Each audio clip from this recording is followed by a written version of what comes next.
Selamat siang teman-teman semuanya, bisa kita mulai? Bisa Ibu. Ya, bisa. Seperti biasa sebelum kita mulai, kita berdoa terlebih dahulu. Menurut agama dan kepercayaan masing-masing, saya mau minta salah satu dulu untuk memimpin doa.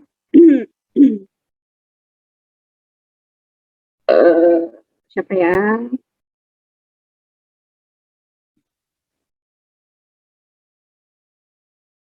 Hmm,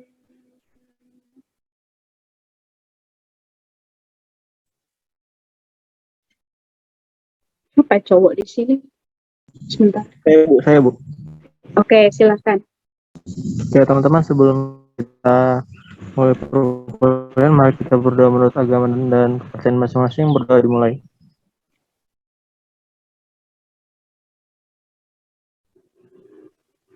Doa selesai. Oke, terima kasih. Ya, jadi hari ini saya mengisi sesinya Pak Hanggara dengan sesi saya supaya lebih cepat juga kita selesainya. Kebetulan materi saya ternyata dilompati, gitu ya. Jadi ini saya langsung aja. Materi kita hari ini itu tentang siklus Krebs dan juga rantai transport elektron. Mungkin teman-teman sebelumnya sudah mendapatkannya, ada beberapa metabolisme karbohidrat, kemudian yang protein juga, dan bioenergetika mungkin sudah sedikit dapat dari Bu Yurika ya. Yang belum di-share sama Bu Yurika yang vitamin dan mineral ya berarti ya. Halo?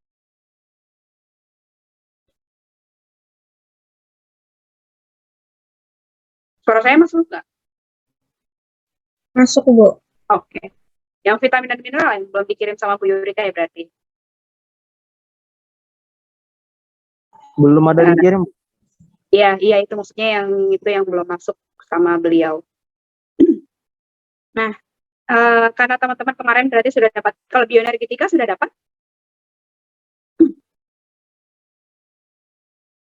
Coba dicek lagi. Seharusnya sudah.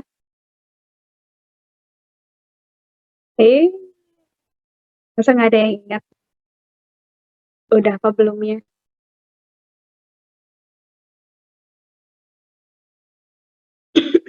Gimana, udah dapat belum bioenergetika? Karena ini nggak nyambung ke sana gitu loh. Gimana? Sudah? Sudah belum? Sudah belum?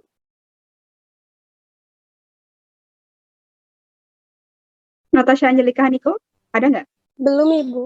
Belum dapat kita bioenergetikanya berarti. Gimana Sarmila? Nggak ada? Nggak ada. Oh, belum berarti ya. Harusnya sudah ada itu. Berarti nanti kita cek nanti sedikit aja sih. Bioenergetika itu dia membahas tentang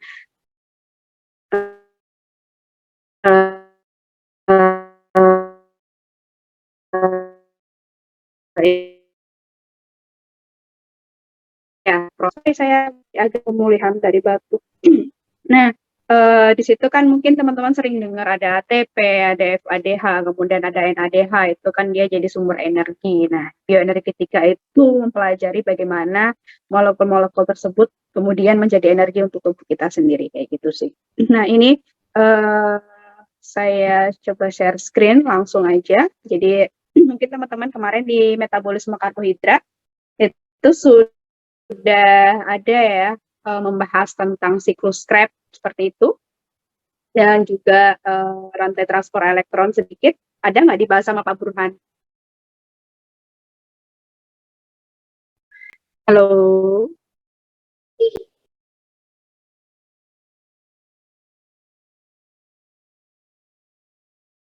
Coba sharing dong, aku enjoy aja deh. Coba sharing, siapa ini? Untuk teman-teman kemarin yang diperoleh dari Pak Burhan apa aja? Saya mau minta Nur Fitri, boleh? Sharing apa saja siklus yang sudah diperoleh dari Pak Burhan kemarin yang sudah dipelajari? Materinya ya, Bu. Oke, Materinya kemarin itu ada bahas metabolisme karbohidrat, terus prosesnya di dalamnya ada apa aja? proses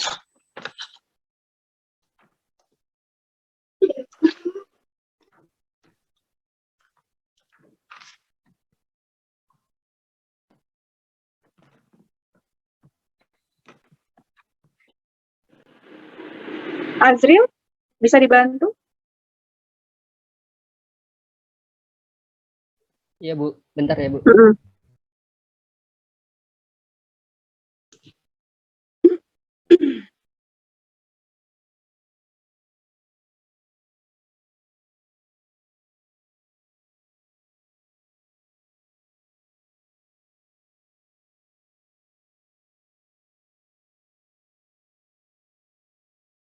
Ini materi yang didapat dari Pak Burhan ya Bu?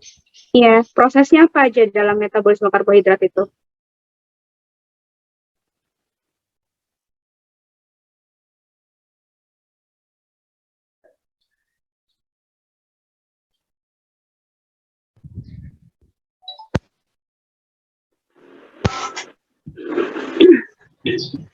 Itu sama-sama bingung. Yang pertama ada glikolisis Bu, kemudian ada daur Krebs sama siklus Krebs, lalu ada reaksi anaplerotik, terus ada glikogenesis, gluconeolosis, kemudian ada gluconeogenesis sama HMP Sun Bu, fosfamonofosfatsun.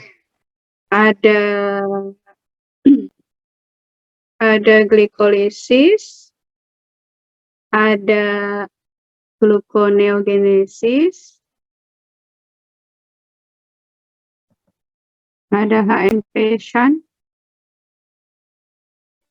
kemudian anaplerotik, dan juga ada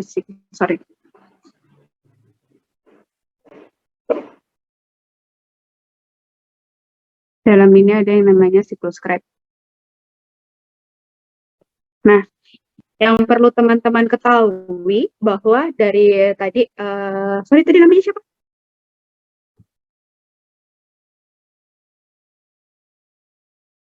Dek, yang baru aja jawab. Saya Bu Muhammad Azril. Oh ya. Nah, kan tadi sudah ada menyebutkan ya, ada 5 poin gitu ya. Ada glikolisis, ada gluconeogenesis, ada HMP Shunt, ada anaplerotik gitu. Nah, dari keempat ini gitu ya, itu dia punya reaksi reaksi kunci itu kayak pintu utamanya. Jadi pintu utamanya itu namanya adalah siklus Krebs atau siklus asam trikarboksilat.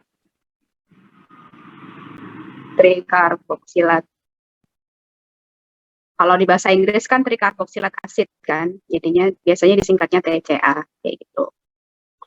Nah, itu ya. Jadi ini yang akan kita bahas. Jadi kenapa ini penting banget kita bahas tersendiri karena memang dia jadi core-nya gitu ya. Glikolisis dia masuk ke siklus Krebs untuk kemudian dia menghasilkan energi.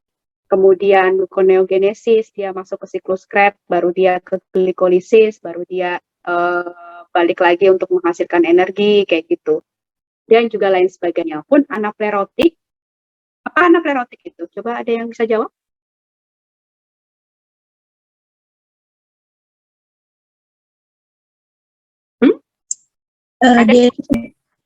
Dia reaksi kimia yang membentuk zat antara jalur dari jalur metabolisme, Bu.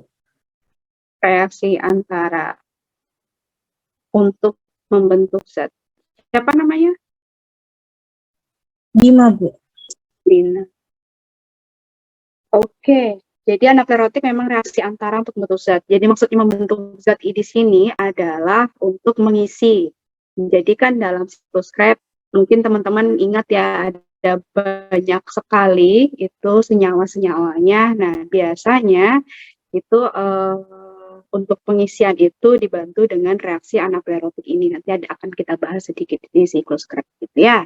Oke, kita kembali ke materi. Thank you Dina. Sama siapa tadi tuh lupa apa namanya.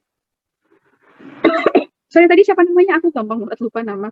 Soalnya baru ketemu kalian ini. Saya lagi, Bu.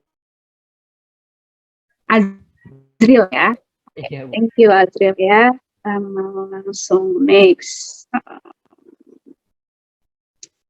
Sebentar. So, where is it? Nah, kita masuk. Oke. Jadi pembahasannya ini untuk siklus Krebs itu ada 3 poin, pendahuluannya sedikit, kemudian reaksinya dan juga regulasinya seperti apa kayak gitu. Terus selanjutnya adalah fosforilasi oksidatif karena yang namanya metabolisme itu tujuannya memanfaatkan atau menghasilkan energi. Nah, kalau menghasilkan energi itu otomatis dia membutuhkan bukan siklus ya, reaksi fosforilasi oksidatif atau lebih tepatnya adalah reaksi transfer elektron. Reaksi besarnya namanya transfer elektron. Nah, gitu. Dari transfer elektron ini ada yang namanya reaksi fosforilasi oksidatif untuk menghasilkan ATP kayak gitu. Nah, nanti yang akan kita bahas di fosforilasi oksidatif gitu ya, itu kompleksnya apa aja. Jadi kan dalam siklus Krebs itu kan ada NADH, ada ATP, ada FADH2 mungkin ya teman-teman sudah belajar kemarin itu dan lain sebagainya gitu ya. Kemudian bagaimana itu menjadi tujuannya adalah untuk menjadi ATP ini itu melalui fosforilasi oksidatif. Untuk pustakanya ini ada 3, ada Lehninger, ada Harper, dan juga ada biochemistry dari Satya Narayana, orang India ini. Mungkin kalau misalnya mau baca yang lebih ringan, itu bisa pakai yang ini. Nah, ini saya sudah pernah share e-booknya belum? G Drive-nya. Kalau belum nanti saya share ya, gitu aja ya. Oke, next. Jadi pendahuluannya siklus Krebs mungkin teman-teman sudah paham banget ya. Dia itu asalnya dari mana gitu ya. Biasanya kalau kemarin di karbohidrat dia dari glikolisis. Sorry.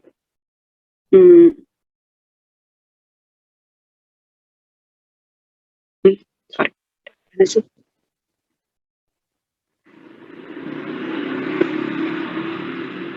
Dia dari glikolisis kan glikolisis itu kan ada yang dari glukosa gitu ya. Sebenarnya proses-proses lainnya tuh juga bisa masuk ke siklus Krebs kayak asam lemak dan juga asam amino gitu atau protein yang nanti teman-teman pelajari. Ini sudah ya kalau protein ya, yang lipid yang belum ya. Nanti dia akan menjadi asetil-CoA dulu gitu ya. Kalau dalam metabolisme karbohidrat kan kemarin dia jadi pirufat dulu ya sebelum jadi asetil-CoA kayak itu. Baru dari asetil-CoA itu yang bisa masuk ke dalam asam siklus asam sitrat atau siklus Krebs kayak gitu. Jadi poin pertama adalah senyawa yang bisa masuk ke dalam siklus Krebs adalah asetil-CoA. Itu poin pertamanya dulu ya. Nah, poin kedua adalah bahwa siklus Krebs ini terjadinya di matriks mitokondria seperti itu. Ya. Poin pertama, senyawa yang bisa masuk hanya asetil-CoA. Poin yang kedua adalah dia terjadinya di matriks mitokondria kayak gitu. Jadi nanti kalau misalnya ditanyakan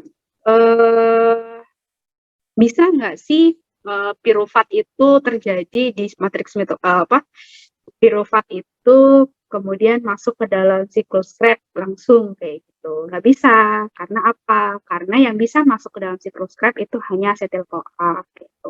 Jadi karena apa? Karena dalam matriks mitokondria, kalau teman-teman ingat mitokondria ya, dia kan ada matriksnya ya, yang melingkar-melingkar. Apa sih yang kayak cacing gitu ya. Ini kan sebenarnya membran dia tuh. Nah, membrannya dia itu sebenarnya ada lapisannya lagi gitu ya. Nah, matriks itu yang ada di dalamnya ini. Nah, di membrannya ini tuh dia ada protein. Protein ini cuman spesifik bisa mengenali si asetil-CoA aja, kayak gitu. Jadi si pirufat dia nggak bisa masuk, gitu ya. Sorry, suaranya ke ini. Nah, kemudian poin ketiga adalah dia bersifat aerobik, gitu ya. Jadi proses glikolisis ini kalau dia masuk ke siklus Krebs, dia harus dalam keadaan aerobik. Ini adalah poin ketiga. Yang namanya aerobik berarti dia membutuhkan oksigen, gitu. Nah, lalu bagaimana manusia menghasilkan energi kalau misalnya nggak dalam keadaan anaerobik? Contohnya, misalnya teman-teman lagi olahraga tuh, itu tetap bisa dihasilkan energi, tapi tidak melalui siklus Krebs, gitu ya. Dia itu melalui apa namanya fermentasi asam laktat.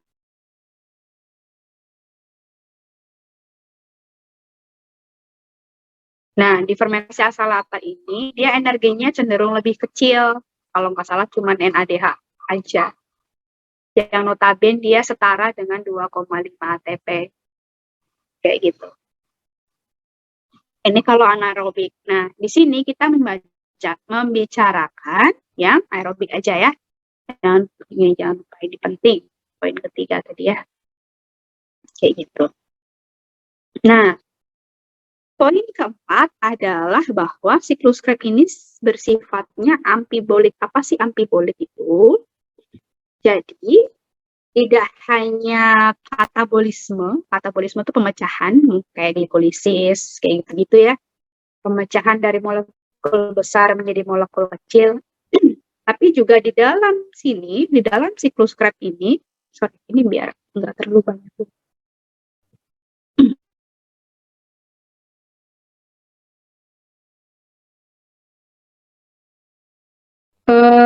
Di dalam siklus Krebs ini itu ada proses anabolismenya juga gitu ya. Nah, salah satunya adalah reaksi anaplerotik kemarin yang tadi disebutkan ya, untuk pengisian kayak gitu. Salah satunya. Oke. Nah, sampai sini paham ya kira-kira ya untuk pendahuluannya ya. Jadi asetil-CoA yang pertama disebut juga kayak senyawa intermediate lah ya buat dia bisa masuk. Kemudian yang kedua adalah dia di matriks mitokondria, di sini matriks mitokondria, dan yang ketiga adalah dia aerobik, yang keempat dia bersifat amfibolik.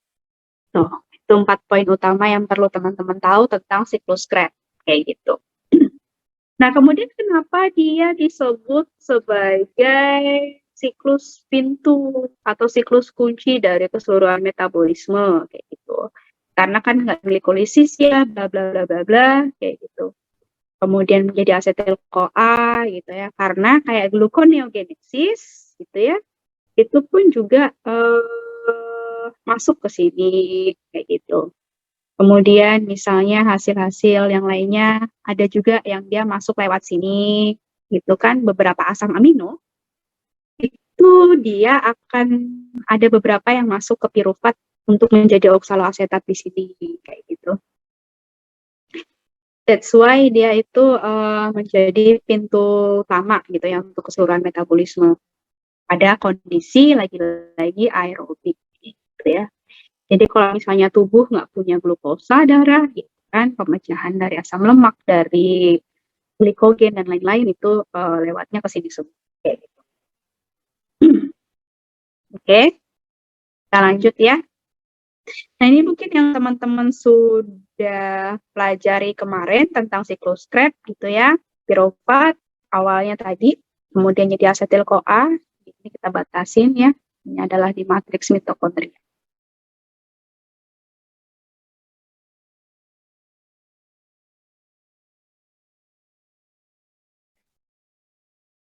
Untuk menjadi, nanti dia ketemu sama oksaloasetat, harus ketemu sama oksaloasetat gitu. That's why senyawa oksaloasetat ini harus selalu ready kayak gitu. Ready-nya bisa lewat siklus ini sendiri atau lewat jalur lain nanti ada. Nanti akan dibahas lah. Setelah ketemu oksaloasetat barulah dia nanti akan menjadi sitrat gitu ya. Nah, poin berikutnya, jadi siklus ini dimulai dari reaksi asetil-CoA. Asetil-CoA itu C-nya 2. Kalau teman-teman lihat di sini C-nya 2.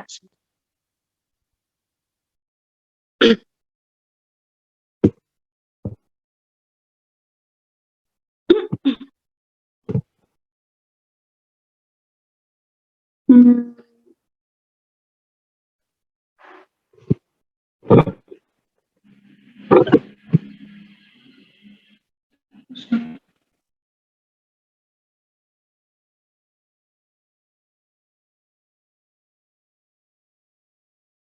C-nya, aduh, harus. Nah, oke. Di sini teman-teman bisa melihat asetil-CoA C-nya 2 ya. Di CH3 sama di karboksil gitu. Yang berikatan sama S-CoA. Gitu ya. Dari C2 ini, dia ketemu sama oksaloasetat yang C-nya 4. 1, 2, 3, 4. Ya, 2 tambah 4 otomatis jadi 6 kan. Si sitrat itu memang karbonnya 6. Teman-teman bisa hitung 1, 2, 3, 4, 5. Kayak gitu. Itu adalah reaksi awalnya. Gitu ya. Trikarboksilat 6 karbon. Kenapa disebut trikarboksilat? Di sini ada 3 gugus karboksil. Karboksil apa sih? Mungkin teman-teman lupa nih. Karboksilat. Ya, di kimia organik, ingat-ingat lagi. Kita lanjut aja. Jadi, bagaimana sih pirufat itu jadi asetil-CoA dulu supaya dia bisa masuk ke dalam siklus Krebs atau supaya dia bisa bereaksi sama apa namanya oksaloasetat gitu ya. Ternyata tidak semudah kayak mindah-mindahin kayak gitu ya. Dia membutuhkan 2 enzim utama gitu ya. Ada E1, ada E2. Ada pirufat dehidrogenase atau PDH, dan juga dihidrolipoil transacetilase gitu. Nah, pirufat yang hasil dari hidrolisis dan juga proses-proses lainnya gitu, dia itu sebelum menjadi asetil-CoA kan ini kan yang nanti kita pakai kan masuk ke siklus Krebs gitu ya.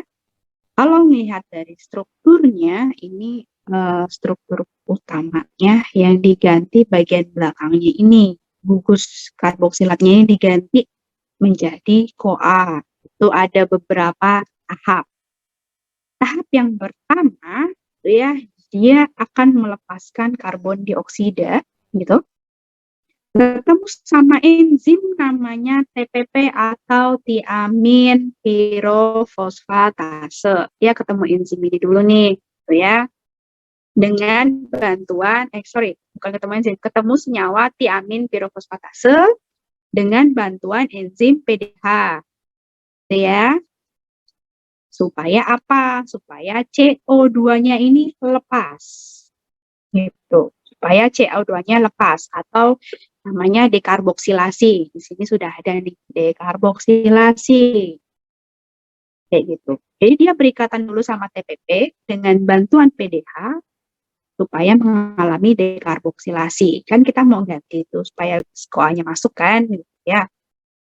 Nah, setelah itu gitu ya, dia harus ketemu sama enzim dihidrolipoil transasetilase. Kayak gitu. Nah, enzim ini itu berfungsi untuk memindahkan gitu ya, memindahkan gugus es yang ada pada lipolisin, yaitu dari lisin gitu ya. Ada asam aminolisin, itu kan dia, kalau teman-teman ingat, dia punya gugus sulfat, sulfhydryl gitu ya. Itu dipindahkan ke si pirufat yang sudah kehilangan karbon dioksida dengan bantuan si enzim ini. Gitu ya. Membentuk asetil tioester. Ini asetil tioesternya. Gitu. Oke.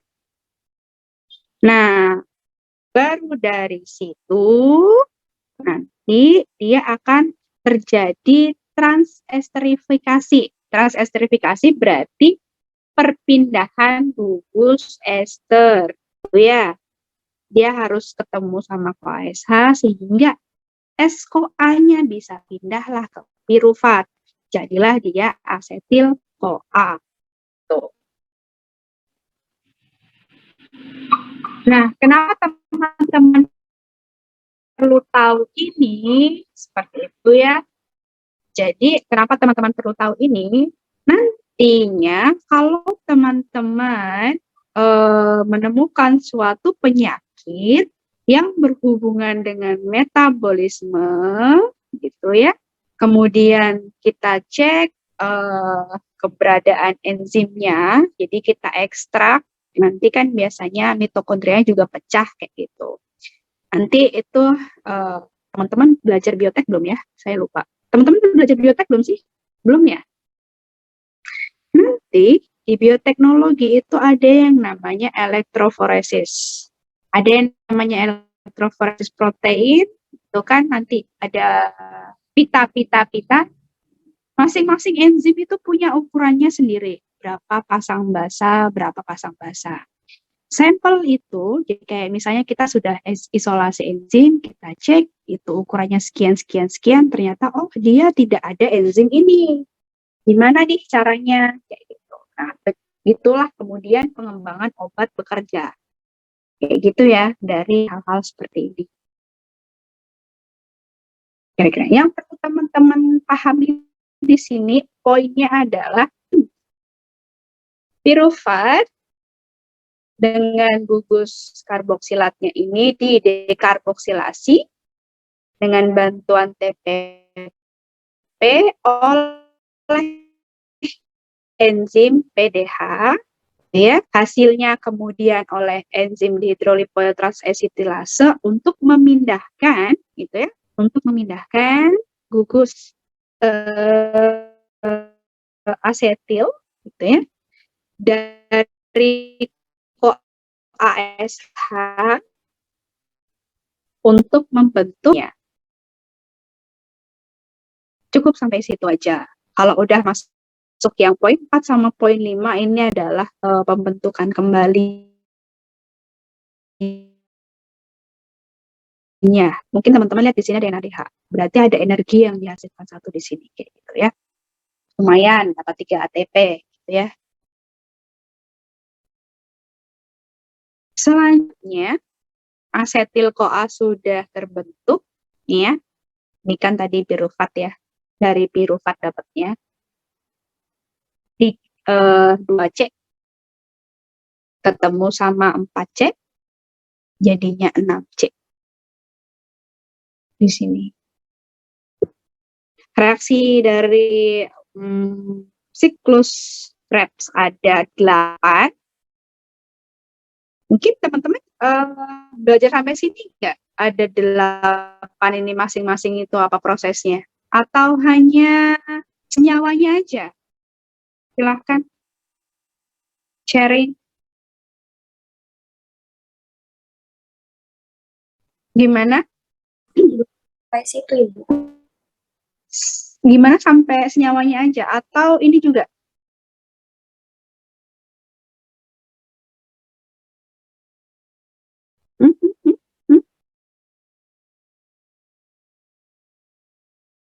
Sampai nggak? Sampai nggak? Kalau buat reaksi katabolismenya belum, Bu, belum sampai situ. Jadi cuman senyawanya aja ya. Jadi kayak siklusnya tuh ini jadi ini jadi ini jadi ini kayak gitu ya. Iya, Bu.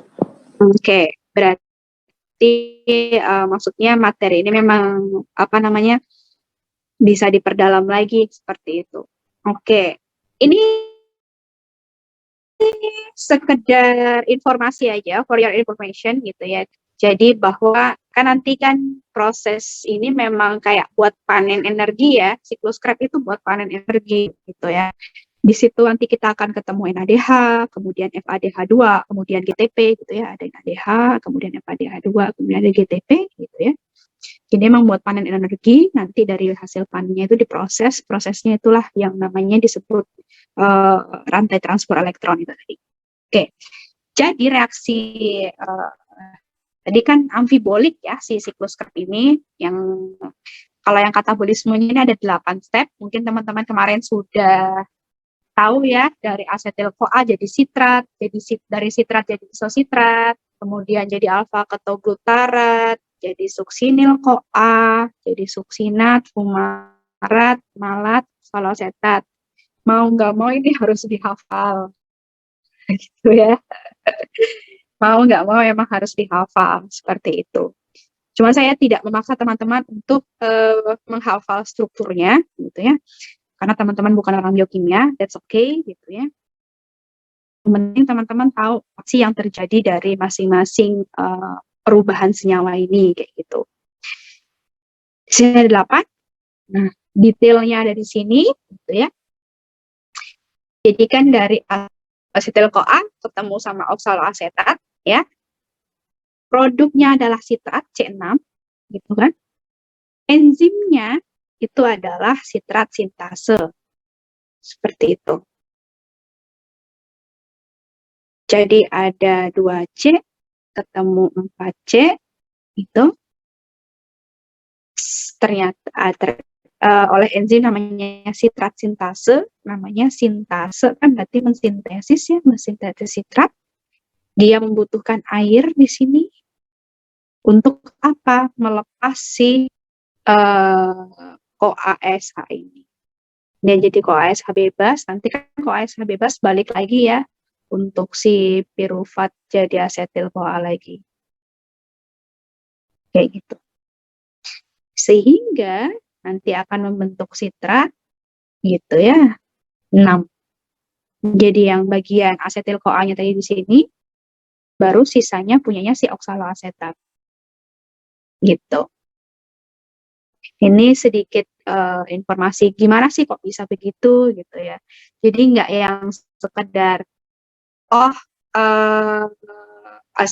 asetil-CoA oksaloasetat jadi sitrat kayak gitu. Nah, kalau misalnya teman-teman biokimia ini harus tahu banget, ini berarti tulang punggungnya dari mana, kayak gitu kan, tulang punggungnya dapatnya dari yang senyawa yang mana, kayak gitu-gitu. Nah, cuman kalau untuk teman-teman farmasi sih nggak harus sampai sana. Yang perlu teman-teman farmasi tahu adalah senyawa awalnya apa, tuh, enzimnya apa, hasil akhirnya apa. Dah, itu aja. Ya, itu proses pertama. Atau pembentukan sitrat atau kondensasi Claisen, itu nama lainnya. Jadi nanti kalau di soal saya menggunakan istilah kondensasi Claisen, teman-teman nggak usah bingung. Oh, berarti itu pembentukan asam sitrat. Nah, yang kedua adalah proses isomerasi. Ini namanya isomerasi, berarti isomer. Ada yang dirubah aja nih strukturnya, kayak gitu kan. Jadi dari sitrat namanya isomer, otomatis jadi isomernya adalah isositrat atau isomer dari si sitratnya. Kayak gitu. Nah, kenapa harus diisomerisasi? Karena nanti kita kan panen energi tuh di situ. Panen energi selanjutnya ada beberapa senyawa yang memang strukturnya harus seperti itu, kayak gitu. Makanya di sini dilakukan isomerisasi, kayak gitu ya. Senyawa awalnya adalah sitrat, gitu. Enzimnya namanya asonitase, asonitat hidratase. ada hidratase di sini. Berarti yang namanya hidratase, atau mungkin teman-teman sering dengar hidrasi, berarti dia kehilangan airnya dulu, gitu ya. Tapi kan habis itu dia terhidrasi. Jadi kedua reaksi ini dia memanfaatkan air ya, baik di kondensasi ini maupun memanfaatkan air. Dia kehilangan dulu terus ditambahkan, karena kan dia kan mau mengisomer, mau memindahkan gugusnya. Kan awalnya OH-nya di kiri, di atas, supaya OH-nya dia ada di bawah. Kayak gitu. Karena ini sangat mempengaruhi ya, posisi OH-nya di atas, di bawah, di kanan, di kiri itu sangat mempengaruhi struktur 3 dimensinya gitu. Kalau struktur 3 dimensinya berbeda, fungsinya dan sifatnya itu juga akan berubah kayak gitu. Oke, jadi poinnya adalah ini senyawanya dari sitrat, enzim asonitase, dia ngilangin, kemudian dia nambahin juga, hasil akhirnya adalah si isositrat, ya. Itu isomerasi yang kedua. Nah, proses ketiga dan proses keempat ini sama-sama dekarboksilasi gitu. Jadi dari isositrat ini namanya dekarboksilasi, berarti akan ada kehilangan gugus karboksil. Ya, gitu. Nah, isositrat menjadi alfa ketoglutarat. Ini senyawa awalnya, ini senyawa akhirnya, ini enzimnya ICD atau isositrat dehidrogenase. Kenapa dehidrogenase? Karena di sini ada proses untuk menghilangkan gitu ya, menghilangkan atom-atom hidrogen kayak gitu. Dehidrogenase. Dia akan kehilangan atom hidrogen. Kalau misalnya teman-teman lihat di sini, kan awalnya dia ada COO- di sini ya, ada dekarboksilat, ada gugus karboksil di sini kan hilang. Nah, dihilangkan, kemudian dia juga akan kehilangan hidrogen di sini. Makanya kalau teman-teman lihat ini strukturnya, itu akan seperti itu, si alfa ketoglutarat kayak gitu. Ini poin pertamanya, senyawanya isositrat menjadi alfa ketoglutarat dengan enzim IC2. Gitu ya. Kemudian yang penting lagi adalah bahwa dia perlu ion Mg2+ dan juga atau Mn2+. Ini disebut dengan kofaktor. Kalau nggak ada ini, enzim ICD nggak akan jalan. Seperti itu. Jadi perlu teman-teman ketahui banget ya. Kalau misalnya teman-teman nanti melanjutkan S2 atau S3, kemudian meneliti enzim-enzim metabolisme gitu ya. Nanti ketika menggunakan enzim-enzim tertentu yang butuh kofaktornya itu harus ditambahkan. Seperti itu. Nah, kemudian proses selanjutnya yang keempat itu adalah dekarboksilasi yang kedua. Dia kan alfa ketoglutarat gitu ya. Senyawa awalnya, hasil akhirnya adalah suksinil-CoA gitu. Enzimnya adalah alfa ketoglutarat dehidrogenase, berarti akan ada proses dehidrogenasi dari si alfa ketoglutarat gitu. Terus ada TPP lagi gitu ya, karena apa? Dia ternyata mau menambahkan gugus koenzim alfa gitu, menjadi suksinil-CoA kan, TPP. Proses TPP kayak tadi, TPP nanti ketemu sama PDH dan lain-lain kayak gitu, cuman nggak dibahas lebih detail. Yang perlu teman-teman ketahui adalah enzimnya kok ini, dan enzim ini merupakan sebuah kompleks ya, kompleks gabungan dari ini pomid, NAD+, FAD+, sama CoA gitu, CoASH. Oke. Sampai sini ada yang bertanyakan dulu mungkin?